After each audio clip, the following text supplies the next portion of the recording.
Couple more unboxings to do today. Gotta love it. What's in this one? Wireless display adapter, 4K at 60 Hz.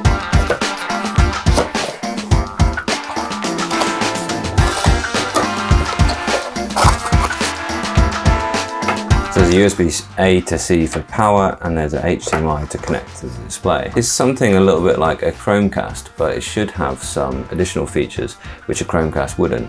Firstly, it being 4K at 60 Hz is pretty impressive.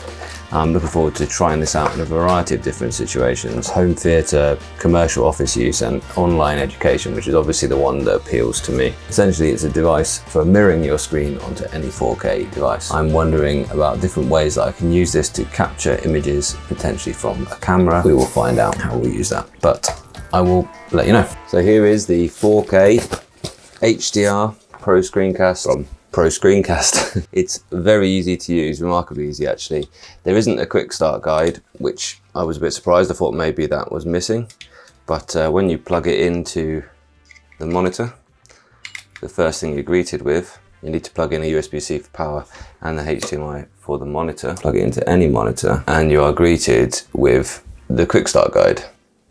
So this tells you exactly what you need to do. And essentially it's join the Wi-Fi. See, I already have done, so it's already there. Then you access its menu in the browser by going to 192.168.203.1, which is listed on here on the quick start guide. Put it on the network via the browser and then you can cast to it. And you just find casting just in the same place that you always would. It's really quick, it's really stable. For example, when I use DeX mode on my TV, it is not as stable as this. So let's get it going.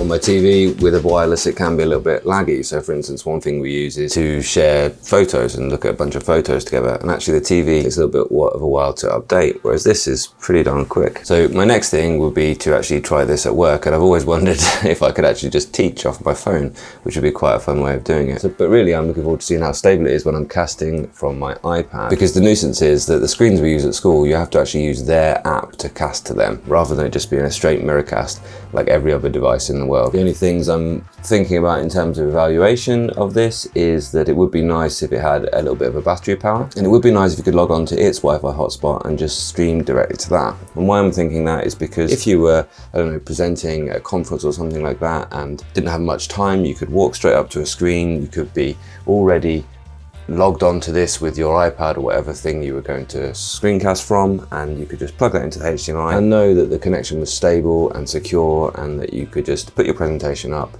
plug that into the HDMI, and there you go, you're presenting straight away. That would just stop you having to log on to the Wi-Fi at the venue and then put this onto the Wi-Fi at the venue, and that would be a little bit of a longer workaround. It was really easy to set up.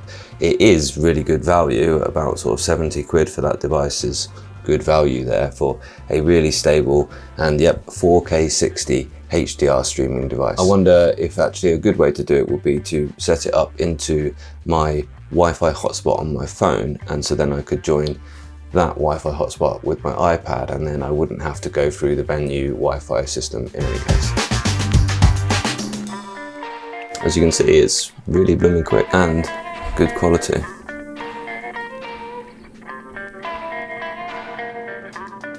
This massive cricket that I just saw outside the house this morning. Or grasshopper, I don't know. His face.